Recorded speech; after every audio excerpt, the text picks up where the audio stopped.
Bonjour à tous. Merci d'être venus aujourd'hui ici pour ce Transformation Day. Donc, ravi d'être avec vous. La dernière fois que j'étais ici sur scène, c'était d'ailleurs probablement sur un de ces deux fauteuils. C'était avec Andy Jassy, qui est PDG de AWS. Et on avait passé un bon moment ensemble avec Andy, qui avait livré ses conseils et un peu son expérience et qui était revenu sur sa carrière chez AWS et chez Amazon et qui avait beaucoup partagé ce jour-là.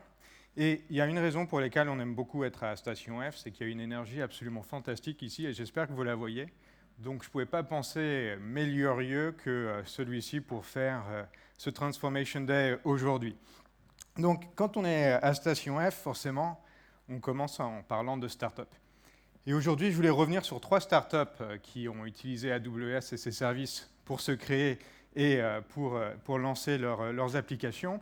La première, c'est juste parce que hier, elle m'a encore sauvé pendant mon dîner, parce que pendant que je préparais la session d'aujourd'hui, forcément, je n'avais pas préparé le dîner. C'est Frishti, qui en 20 minutes m'a livré un repas frais de saison, et donc je les remercie. La deuxième, sur un sujet sérieux, c'est une Incepto Médicale, qui utilise l'intelligence artificielle, le deep learning, pour révolutionner l'imagerie médicale en détectant les tumeurs dans la radiographie. Donc Incepto qui change aussi la vie des patients en utilisant des technologies extrêmement modernes. Et la troisième, c'est Paytrip. Et Paytrip viendra témoigner tout à l'heure, on en reparlera. Mais Paytrip, c'est une solution de paiement et d'envoi d'argent entre proches. Et son fondateur, Ben Nasser, viendra partager son expérience avec nous tout à l'heure. Il a beaucoup d'expérience parce que non seulement il est le fondateur, mais il en est aussi le PDG et le directeur technique. Et ça, on ne le savait pas quand on l'a invité, et il ne vous le dira pas, alors je vous le dis. Mais cette semaine, il a gagné le prix de l'innovation lors du Syntec numérique. Et donc, on pourra le féliciter tout à l'heure. Alors, il y aura aussi des entreprises aujourd'hui qui vont venir témoigner et qui témoigneront de pourquoi elles utilisent AWS, qui reviendront sur leur expérience dans leur transformation. Et donc, en premier, on aura TIDS avec Damien Paco. Donc, TIDS, vous connaissez, c'est une ad tech qui permet de démontrer et de visualiser des vidéos sur du contenu sur Internet. Et Damien viendra partager son expérience avec nous. Il y aura aussi Nexity avec Laurent Dirson, qui partagera lui aussi ce qu'il a fait sur les technologies d'AWS, et notamment qui a créé une application fantastique qui permet de gérer la domotique dans sa maison, qui permet de gérer sa relation avec le syndic et qui permet aussi de gérer en réseau social sa relation avec les voisins. Si vous souhaitez organiser le dîner des voisins ou emprunter une perceuse, vous pouvez le faire avec cette application.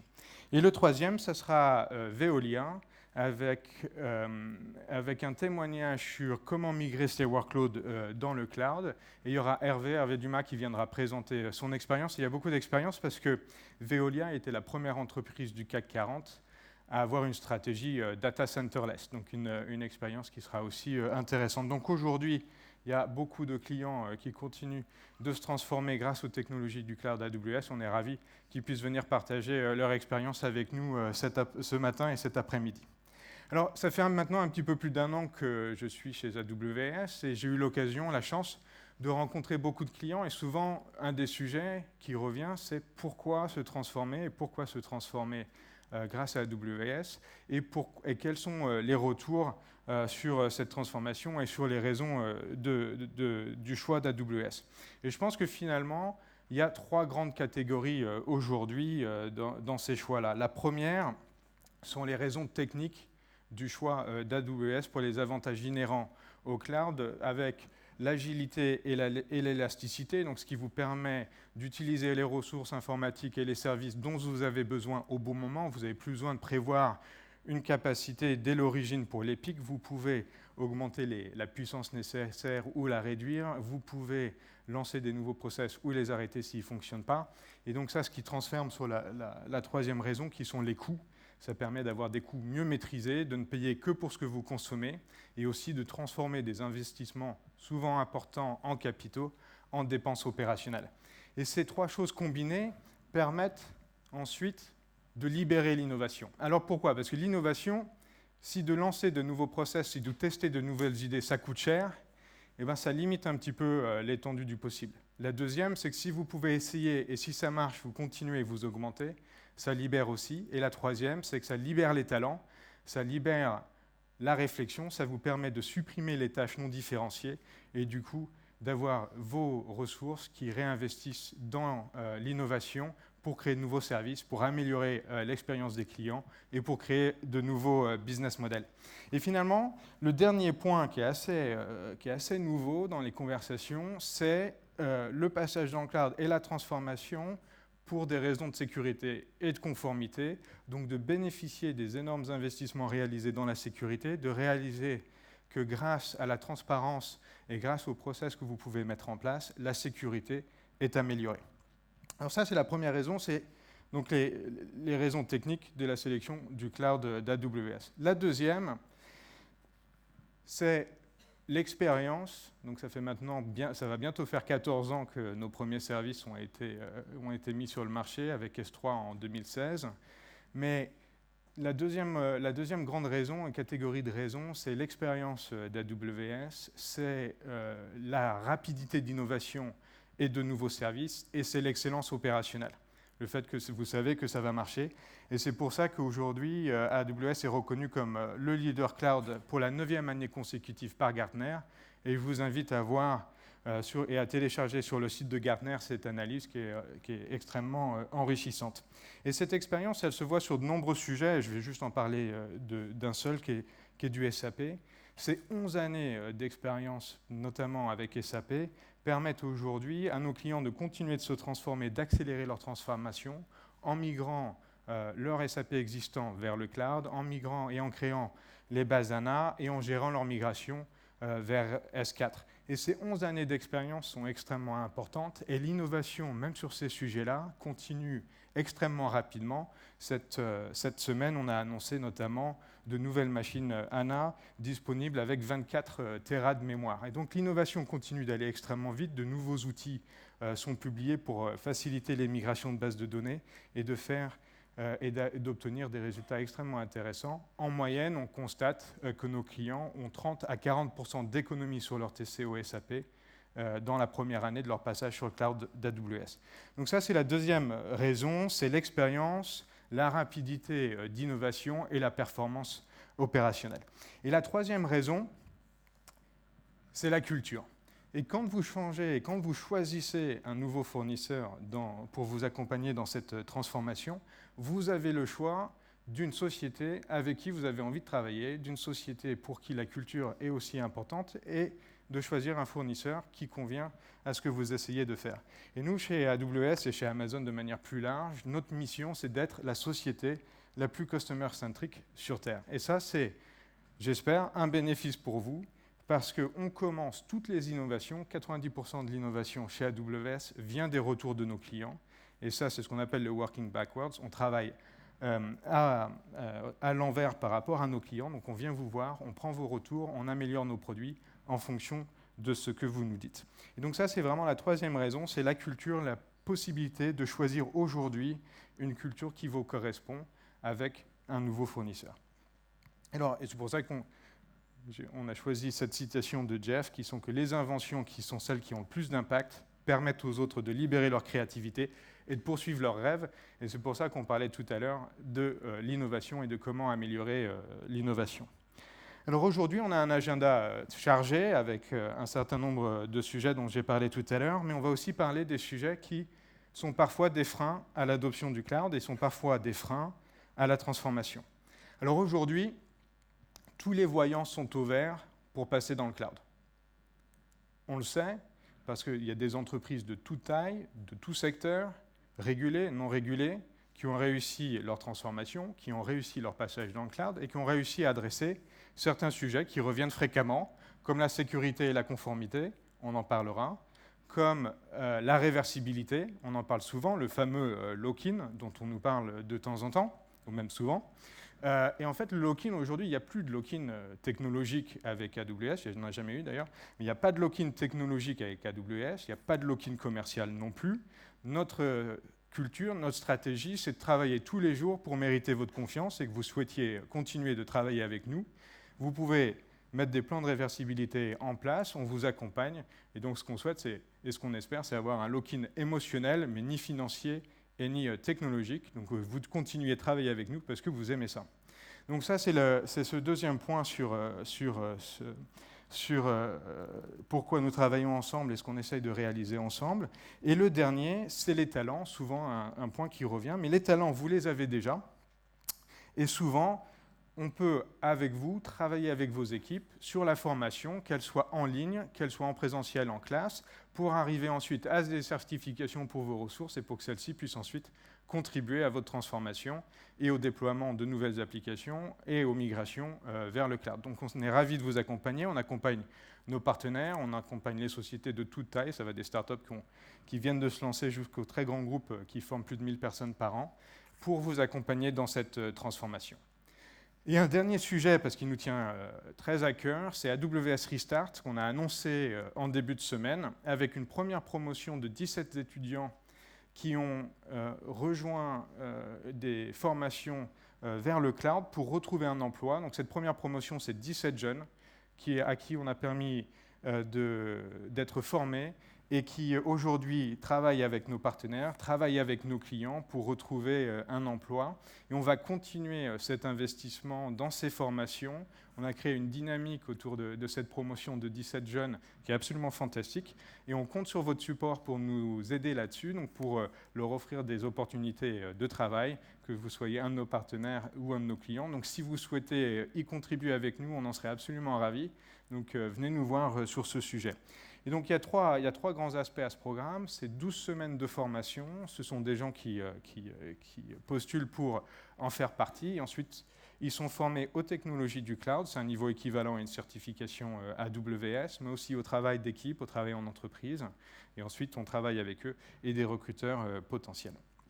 Donc, avant d'accueillir Jonathan sur scène, pour conclure, en fait, je n'avais pas trouvé mieux que de reprendre une citation de Grégoire Cacheux, qui est directeur technique d'Egencia. Egencia, c'est la filiale du groupe Expedia qui s'occupe du voyage d'affaires. Et lors d'un entretien avec lui qu'on a filmé il y a quelques semaines, j'ai demandé à Grégoire quel serait son conseil pour ceux qui souhaitent se lancer dans le cloud aujourd'hui. Et son conseil, c'était si vous n'êtes pas dans AWS, allez-y, essayez. Et ça, je ne trouvais pas meilleure conclusion pour aujourd'hui. Donc, si vous souhaitez vous lancer, venez nous voir et on sera ravis de vous accompagner. Si vous souhaitez accélérer, venez nous voir et on sera ravis de travailler avec vous aussi pour continuer les formations, pour continuer à identifier les systèmes de transformation et partager notre culture et voir aussi ce qui peut vous intéresser. Donc voilà, un grand merci d'être venu ce matin. Je suis ravi d'être avec vous ici. Et j'aimerais maintenant accueillir Jonathan Allen, qui est Enterprise Strategist chez AWS.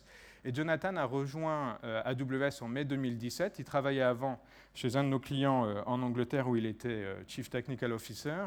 Et Jonathan avait était responsable des infrastructures, était responsable de l'ingénierie et a géré les grands projets de transformation sur des échelles absolument massives vers le cloud d'AWS. C'est lui qui a créé la culture de DevOps dans son entreprise. Et aujourd'hui, il travaille avec nos clients un peu partout en Europe sur l'utilisation et le transfert de ce qu'il a appris. Et il travaille avec vous pour reproduire les mêmes résultats. Et d'ailleurs, en 2012, Jonathan avait été choisi IT Manager of the Year par le Chartered Institute en Angleterre. Donc, merci d'accueillir avec moi Jonathan, qui va répondre à quelques questions avant de se lancer dans sa présentation. Et du coup, on va rebasculer en anglais. Bienvenue.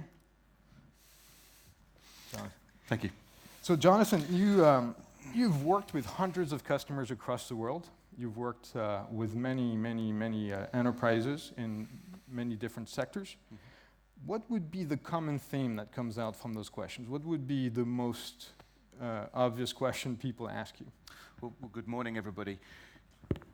When I started, I thought it would be about costs. And costs are absolutely important, and you can absolutely save money by adopting AWS. But the word that comes up time and time again is agility, particularly with chief executive officers. In fact, I recently just counted in my head how frequently does this word come up with executive committees, and it's on average once every 6 minutes.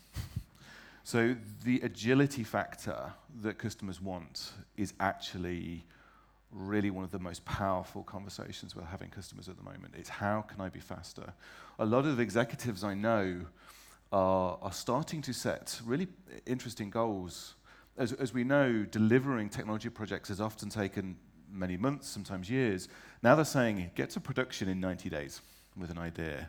And that's causing a real interesting paradigm of actually the way we've done things, we can no longer do it that way. That's interesting, because one of the questions we get now is not so much, should I go to the cloud, but how do I go and how do I get started? Do you have any advice on that? I do. And what I say, and from my own journey and from the customers I work with, keep it simple. Yeah. So keep the choices simple for your teams. If you give somebody 6 choices, they'll often spend 6 months looking at it. So keep it simple. And get going with a first small team that are dedicated to it. Personally, I found side of the desk did not work. Bring the small team together, give them a goal, keep them focused. That works really well. So just keep it simple as you move forward and start with just a few of the building blocks. So we've got over 165 building blocks. Start with the first 11 that you need. Get really good at those. Understand the security guardrails you want in place. Understand the availability guardrails you want to put in place and move forward. So in this case, do you have any suggestion for a good first workload, or which one would you start with? I would say one that matters to your business partners is super important. Proof of concepts, while academically interesting, you want something that is going to excite your business partners on this journey. You know, there are millions of customers with millions of workloads in Amazon Web Services.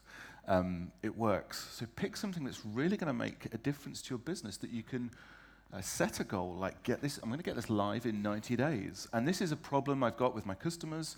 I think I can solve it much faster, much better with Amazon Web Services. And typically we see the easy targets, like the digital front end going first, because they want the scale, they want the security mechanisms, they want the protection, they want the bandwidth that Amazon Web Services could give them. So you said agility comes up in conversations every 6 minutes. How often would artificial intelligence come up? I think for a lot of organizations, they want to get going, so it's the basics, but they also, and this is where I see a lot of synergy, is there's normally a business executive who goes, I think there's something here that can make a dramatic difference to my business. And obviously in Amazon Web Services, it's our goal to put machine learning in the hands of every developer. But interestingly, when you take a step back and look at the business, there are really 2 good reasons for machine learning. 2 good reasons. One is, let's use it when I can't codify the rules. So when 1 + 1 = 2, as we know, but very often in a business decision, you can't codify the rule. And I'll give you an example.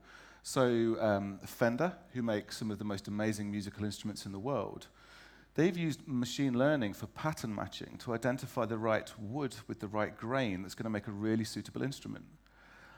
I can't think of how you would code that in logic. Yeah, that's a good point. But you can train a machine learning model to use inference to go, this looks really good based on what you've taught me. A wood grain produces great music previously. And the second business case for machine learning is when you can't scale. So in any business, if we had the ability to hire millions of humans, great, we could probably solve nearly any problem going. But the fact of the matter is, you certainly cannot. So if you've got a problem that needs real scale coming at it, then machine learning can absolutely help. And we see cases like that for fraud. Or particularly for financial organizations looking at credit risk. How can I bring in place the behavior and patterns that have happened across millions of transactions, millions of contexts? Can I come up with a machine learning algorithm that can help? And the other thing I've noticed with machine learning is the ability to test lots of ideas is really important. So from my own experience working with quantitative analytics, working with engineers, there's lots of ideas. We're never short of ideas in business. The problem is, how do you prioritize these ideas? So what Amazon Web Services gives you is the ability to go, I've got a team, I've got an idea, I'm actually now going to test this idea. And I'm only give them a really small budget and a small amount of time, maybe 4 weeks. Prove to me that the idea has value. And in a lot of cases, it doesn't. But when it does, And I've now found that one idea, I want to scale that into production really quickly to have a huge impact on my customers. And that's where we see the machine learning really helping. That's cool. So the willingness to fail, and you test really quick, but then you deploy really quickly. Just in the last few months, if you've seen one thing that's really cool about machine learning, maybe something one of our customers is doing? I think the one thing that really surprised me was using it to analyze calls. Calls, okay. Yeah, so phone calls. Looking at Amazon Connect and analyzing calls, particularly when there's pauses in the call. And I know that sounds, at least, why are you looking for pauses? But very often this can lead to actually identifying fraud patterns. When customers can't answer questions, this could be a fraudulent case. I find that extremely interesting. Of course, when you're scanning hundreds of millions of calls, looking to protect customers from fraudulent behavior, the ability to do that is really important. And I saw a recent case that really kind of like, wow, that blew my mind, because it's had a massive percentage impact on their fraudulent rates. Cool. So maybe one last question. You saw I asked, it's the same question I ask every time, and I asked Grégoire from Egencia what his advice would be, and his response was, if you haven't tried AWS yet, you should. What would be your advice? Maybe around DevOps, since you've been able to establish a strong culture at scale. Mm-hmm. Any advice? It's all about the people. It's all about the people. Right. So we know it's about the people. And I'll touch on it a little bit shortly, but I think one of the things is certainly as a technologist, I love the technology. It's really easy to love the technology. But this is all about people change and helping people through that and spending time one-to-ones in team meetings, in all-hands meetings, and then really back it up with classroom training, yes, as a part, but pair programming. Right. Bringing in great online training tools, incentivizing people to go through this change. That is how you're going to get a dramatic difference. Well, Jonathan, thanks for being here. I really appreciate it. It's always a pleasure to see you in France, and I wish you a great keynote. Thank you very much. Thank you, everybody.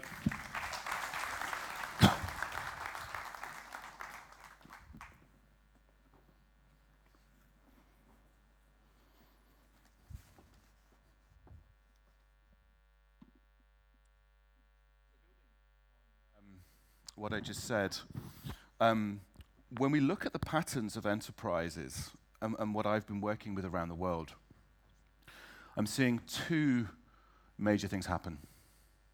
One is on the left hand here, this no change, or certainly long change frequencies, these big complex projects, is unfortunately a part of the issue. But on the second hand, we see that change being frequent and constant, and the benefits that's giving for enterprises to be profound.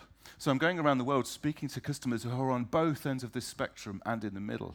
But again, as I mentioned in the chat, the one thing that comes through is agility. How can I go faster? And why do companies feel this need to go faster? Well, according to a recent McKinsey report, 90% of companies are engaging in some form of digitization, 90%. Yet only 16% feel they are responding appropriately. And obviously, 67% of business leaders believe they need to significantly have a better digital capability. And here's a really interesting metric. The difference between the ends of the spectrum that I see, between that low change to that high change, I see it to be, and it's actually backed up in the Puppet Lab State of Reports, a 46x difference. That is huge. A 46 times difference. So why do enterprises feel safer moving slow? I totally understand this from one paradigm. Having been on the end of uncomfortable 3 a.m. calls when there has been a problem, it is not a comfortable place to be. And what we do in technology for nearly all companies is now 24/7. We always need to be available. So, failing applications can cause you to pause. Security, of course, is job zero, certainly for Amazon Web Services, and I know for many of you as well. And we've also placed so much investment into these huge big bets previously that they suck up all of our emotional energy and time trying to get to a deadline which we set years ago. And this big deadline, let's look at this. We see enterprises often focusing on this really big vision, this huge program of work that we're going to establish over years. And matching that big vision is this huge execution.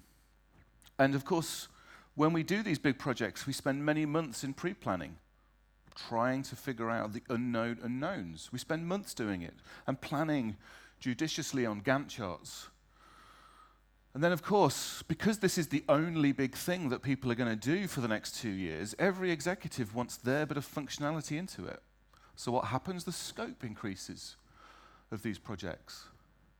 And then, of course, with scope increasing, one small thing going wrong increases this risk. And, of course, things do go wrong. And this blast radius echoes out.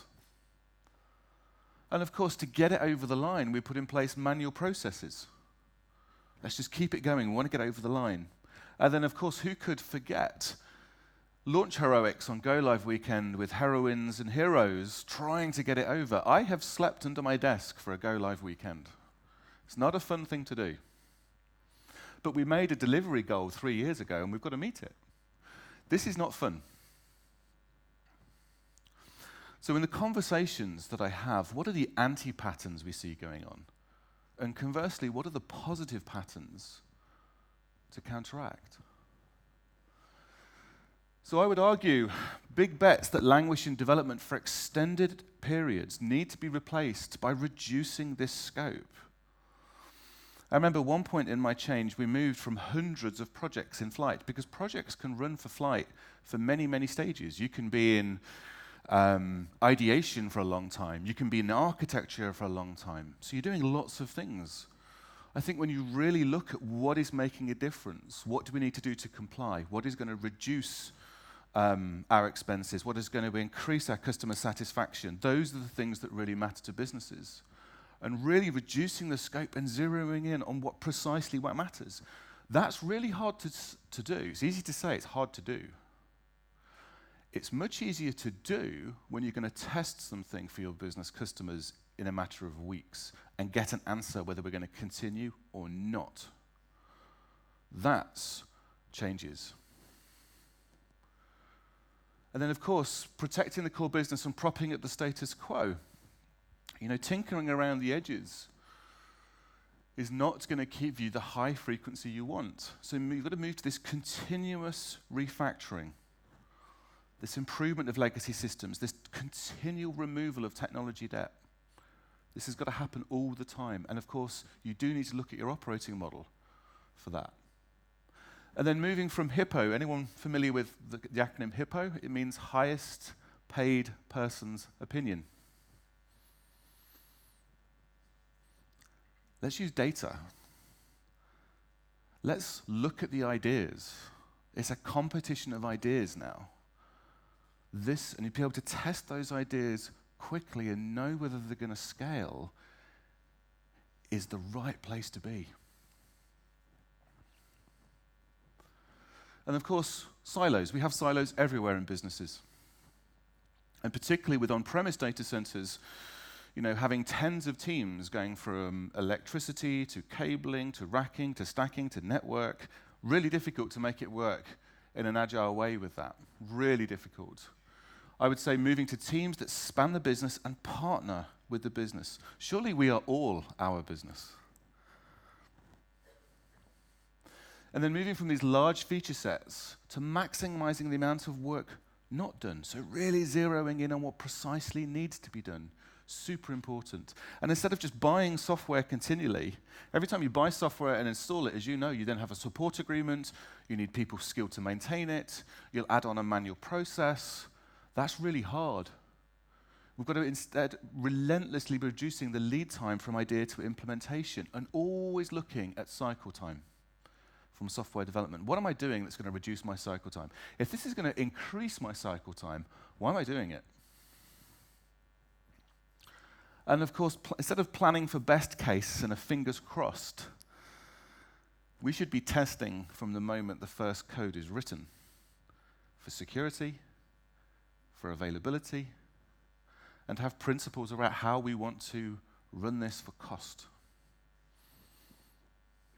So these are the anti-patterns and patterns that we see working around the world. And we've seen 4 things that executives can do to really supercharge this. The first is break up the work. Again, going from this huge, big, complex project to actually lots of deliverables in 2-week sprints is far more effective to see whether you're actually delivering, to see whether the tests that you're putting in place are meeting your goals, to see that in effect this team deserves the right to draw down more investment money to keep going on this journey. Really easy to track progress at that point. So some of the principles in place: reduce the size. You are transforming continuously. There is no journey into a destination and we're done. We will be transforming continuously and reducing cycle time. Maximize the work not done. And this allows you to obviously deliver frequently. Every 2 weeks, you're delivering something. You've got something to talk about with your business colleagues. We've got a much, much smaller blast radius of risk. When you're only changing a few things because you're shipping every 2 weeks, particularly with immutable infrastructure, this idea that we've stood up identical infrastructure, we've rolled out a small change, and we've bled a little bit of traffic over there to test. And if we don't like the results, we're going to swing it back.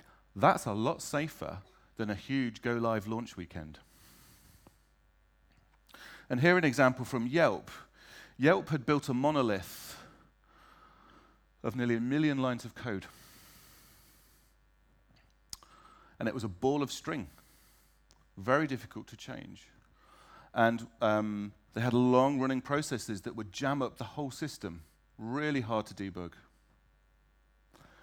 When you've got this sort of pattern where a single account failure blocks an entire workflow, that's a real problem for your business. And of course, a monolith. How do you tackle these monolithic applications? Well, they started by just breaking off a bit of functionality, using the AWS serverless tools obviously in a secure way to just break off a little bit of functionality. And that allows them to have this communication from these little elements back to the monolith. And you keep doing this, repeat. And over time, you've broken up your monolith. You've strangled it. Instead of a monolith, you've got these much smaller services which can all talk to each other, which are throughput enabled, which are hardened and secure. Now you've strangled your monolith. Now, when you want to break off little pieces of code and have a team just look after that, they can, and they can do it in isolation. This reduces your blast radius massively.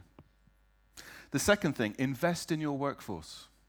As I mentioned with Julien, this is crucial.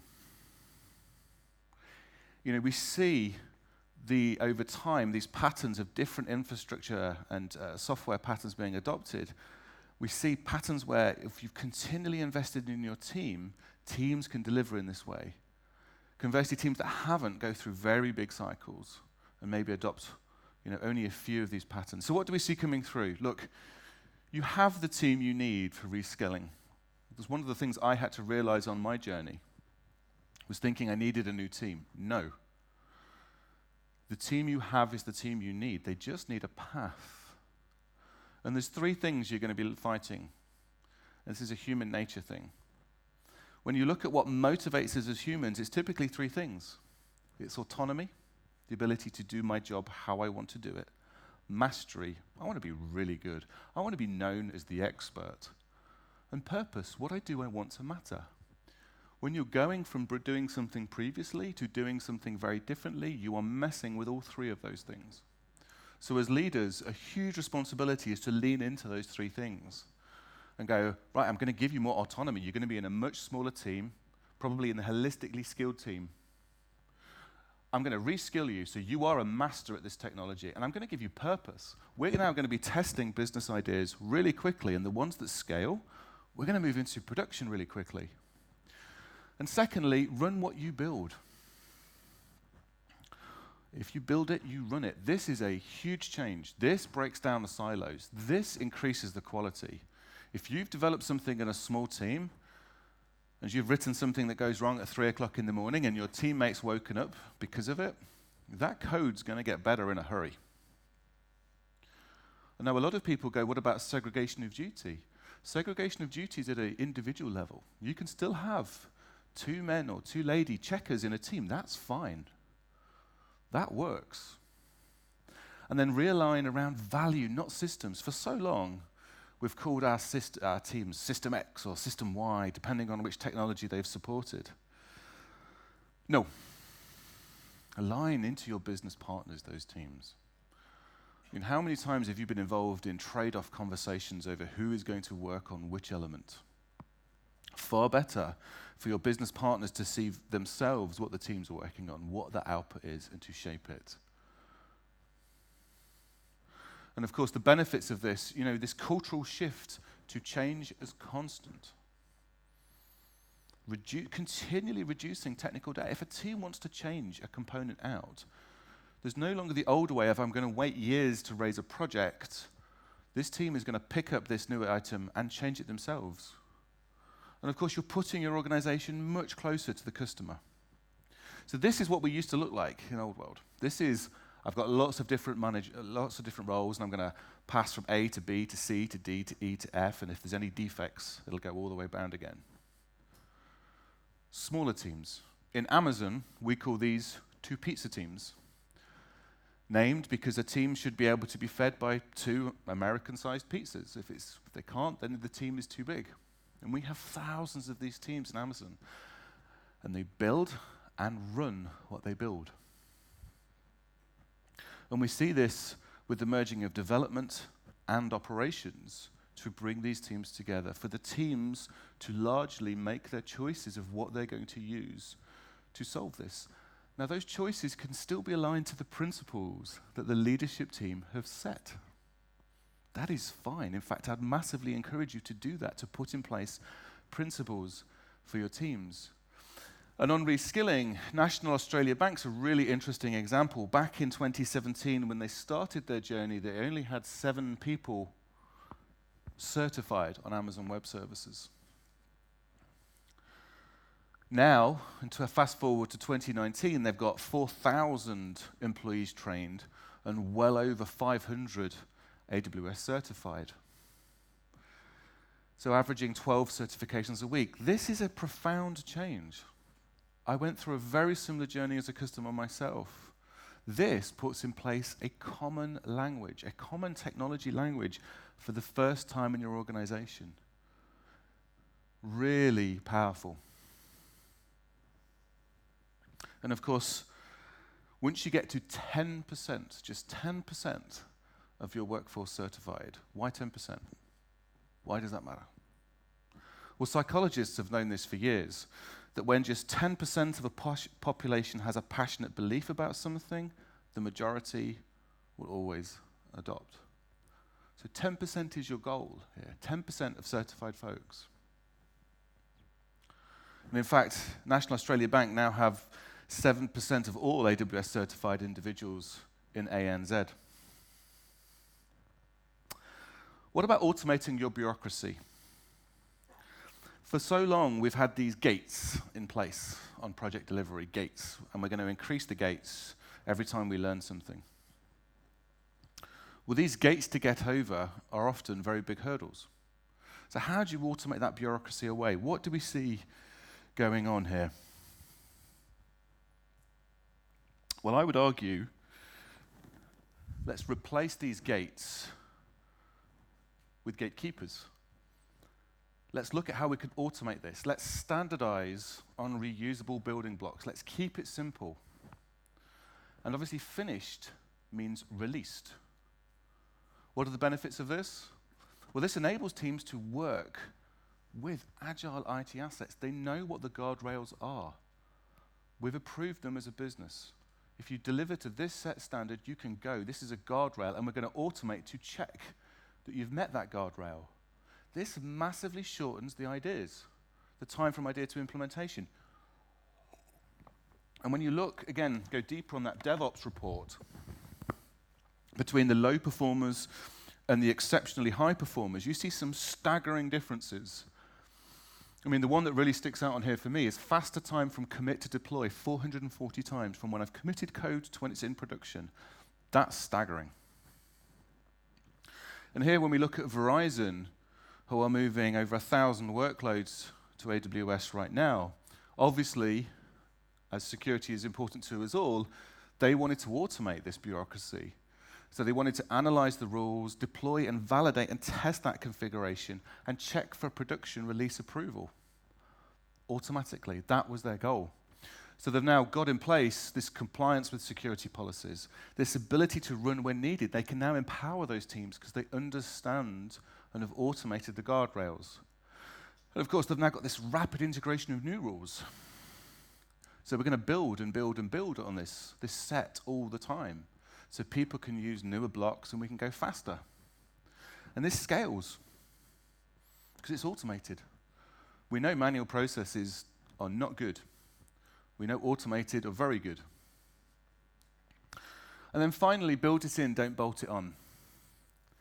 Look, failures are a given, and everything will certainly fail over time. So let's test for that failure. Let's test for security all the way along. Let's have failure experiments. Let's bring in reliability engineering.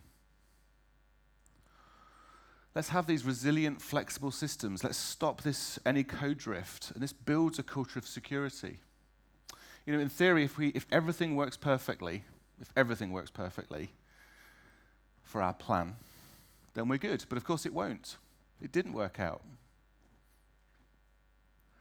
When you look at the principles of chaos engineering, it's the discipline of experimenting to build confidence for the capacity to withstand turbulent conditions. And we all know those conditions can come at a varying different angles.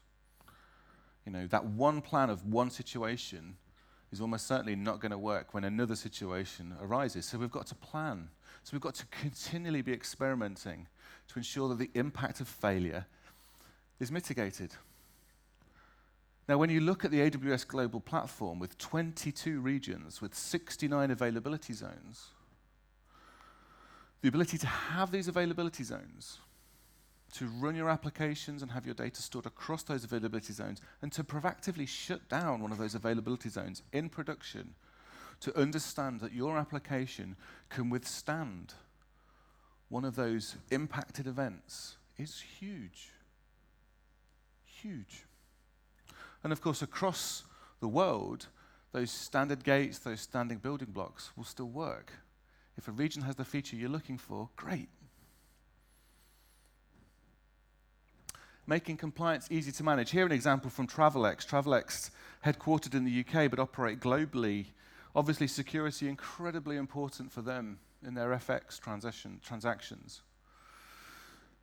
Built very secure systems for years, wanted to obviously continue to do that in cloud. And they have this system where, as they build containers, they've got a very high standard for those containers to run. And actually, they're destroying them every 24 hours anyway, proactively, to make sure that the security and quality bar is there for them. So train your team on cloud. Get that high-frequency, continual learning. Have a continual reskilling path available that covers, yes, classroom training, online training, pair programming, incredibly powerful. A mechanism to move forward with how I'm going to reward certifications in my team. Hugely important. Really look closely at when are you building something, when are you using something. Again, if it doesn't improve my cycle time as a business, why am I doing it? That's the question to ask at design review. And of course, I want to shorten my approval. I want to get cycle times to 0.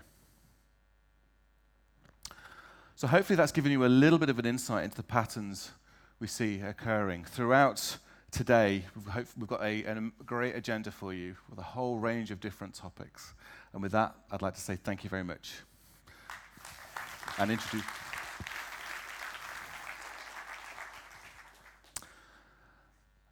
And I'd like to introduce Laurent to the stage.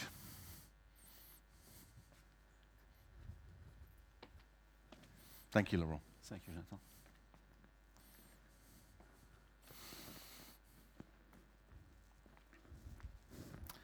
Bonjour à tous.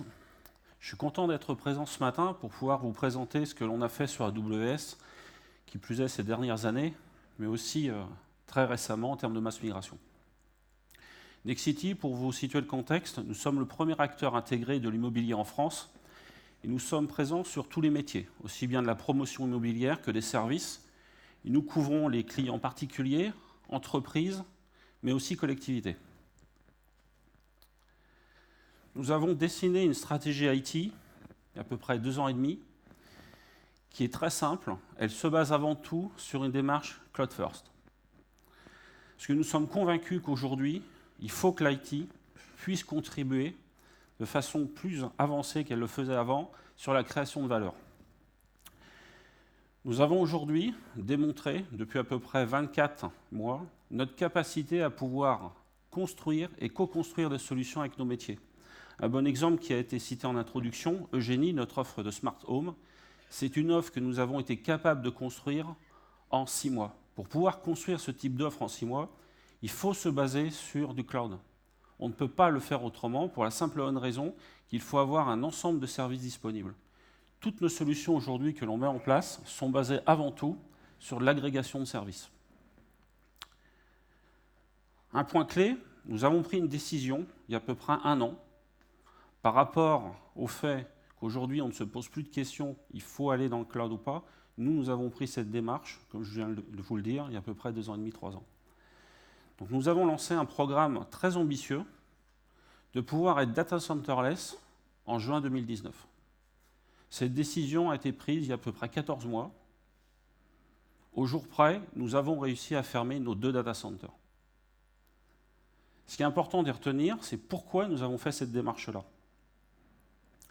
C'est avant tout pour résoudre des problèmes de fiabilité d'infrastructure, de disponibilité d'infrastructure, de sécurité d'infrastructure, et aussi avoir une capacité à pouvoir innover. Innover pour l'ensemble de nos clients. Notre stratégie aussi se base avant tout sur un SI as a service. Notre enjeu, c'est de pouvoir agréger un ensemble de services pour pouvoir créer de la valeur le plus rapidement possible. Et on laisse l'ensemble des éléments à des gens qui savent nettement mieux le faire que nous, à savoir notamment le cloud AWS, pour tout ce qui concerne les infrastructures, mais aussi les services. Notre projet de mass migration, pour partager quelques chiffres clés, nous avons migré en 12 mois 460 applications dans le cloud Amazon. Nous avons fermé 2 data centers,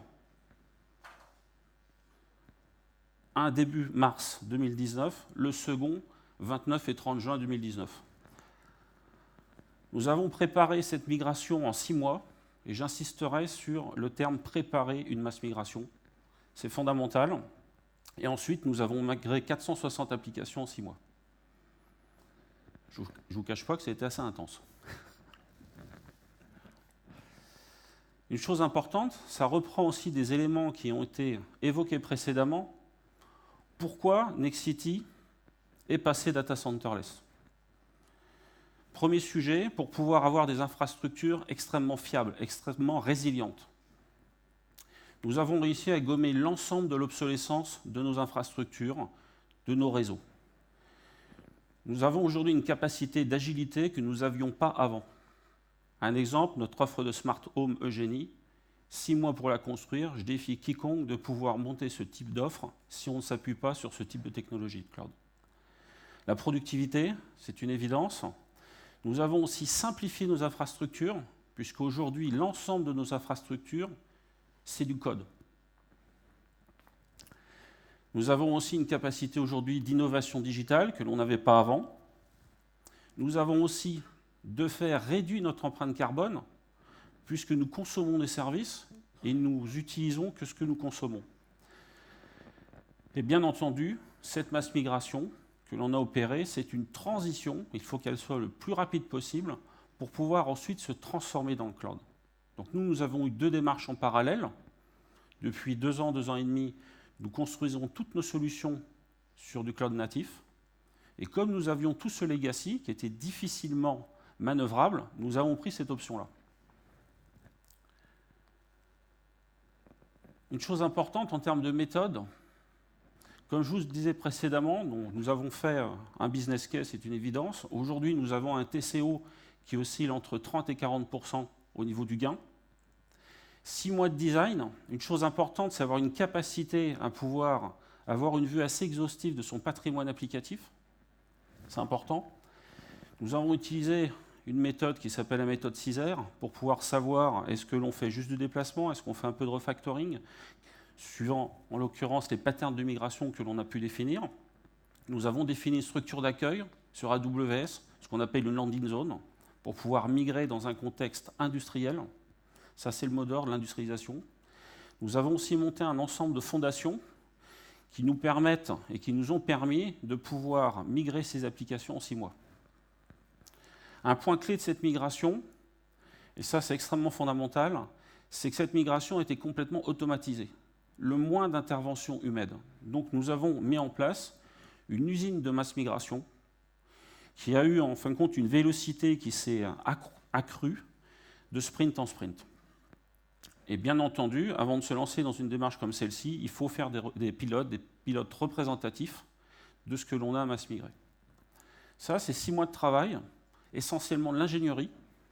Et nous avons eu après une phase 6 mois de migration. 6 mois de migration, mais dans une démarche agile, avec des sprints de 2 semaines, sur lequel on s'est inscrit dans une amélioration continue. Les premiers sprints, on migrait à un nombre d'applications relativement faible. Et de sprint en sprint, la vélocité s'est accrue. Pourquoi? Parce que nous avons appris au fur et à mesure. Toujours cette démarche test and learn. Une fois qu'on a préparé une migration d'un lot applicatif, l'usine de masse migration se met en route, on a une phase de validation et ensuite on fait un cutover. Ce qui est important dans cette usine de migration, nous avons eu la capacité à avoir quasiment aucune interruption de service. Et bien entendu, je vous parlais de TCO, il est évident qu'il faut faire cette optimisation financière tout au long des sprints pour pouvoir avoir les bénéfices. Puisqu'on passe d'un modèle où on investissait sur des machines, on investissait sur l'infrastructure, sur de la consommation. Donc il faut optimiser en permanence.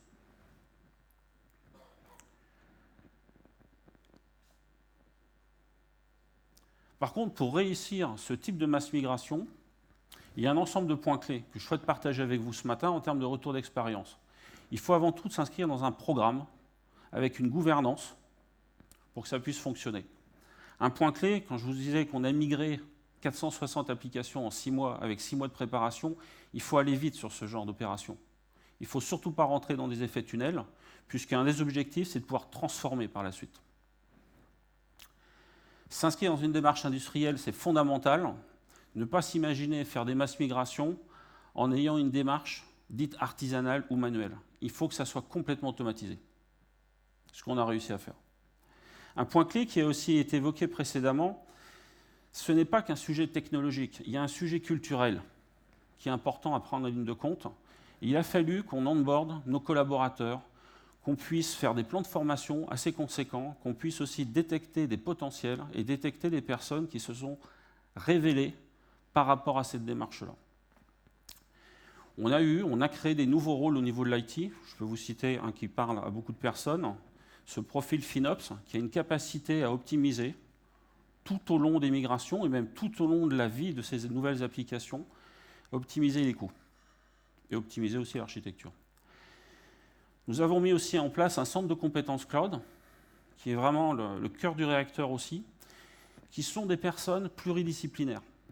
Des personnes qui ont une capacité à avoir une vue sur l'architecture, des personnes qui viennent principalement du développement, des personnes qui ont une vue transverse et qui jouent un rôle clé dans notre organisation aujourd'hui.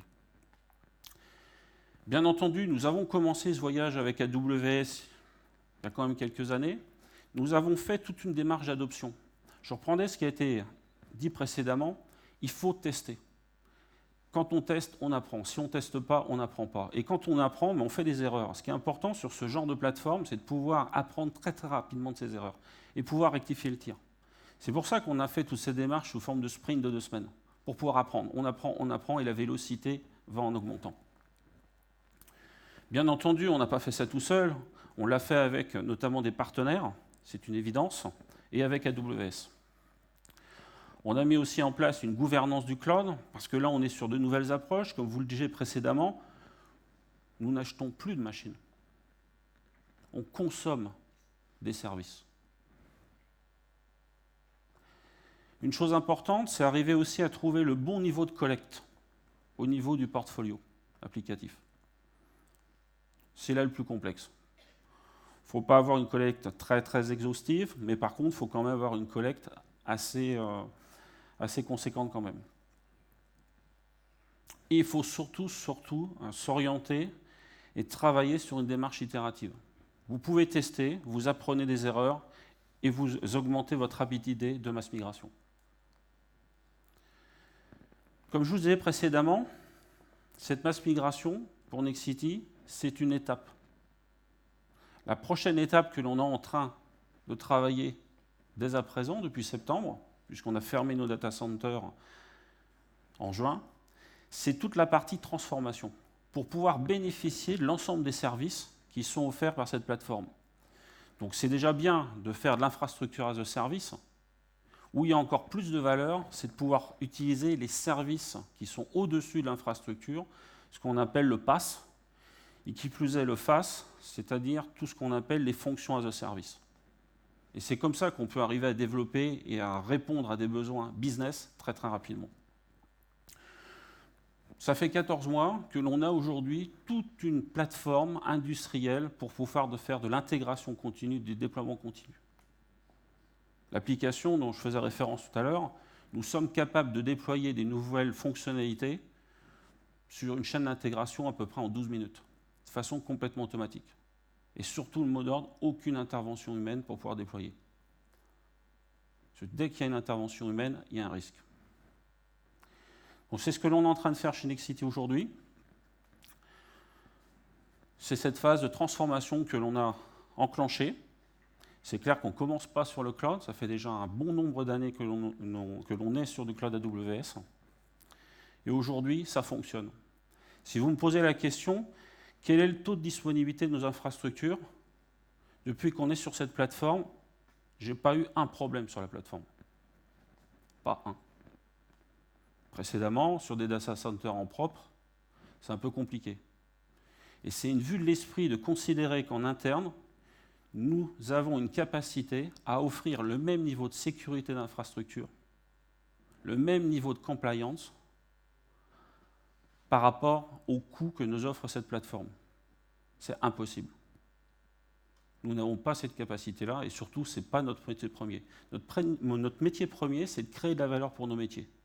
Donc c'est pour ça que notre enjeu, c'est d'arriver à faire de l'agrégation de services et de dégager de la valeur par rapport à cette agrégation.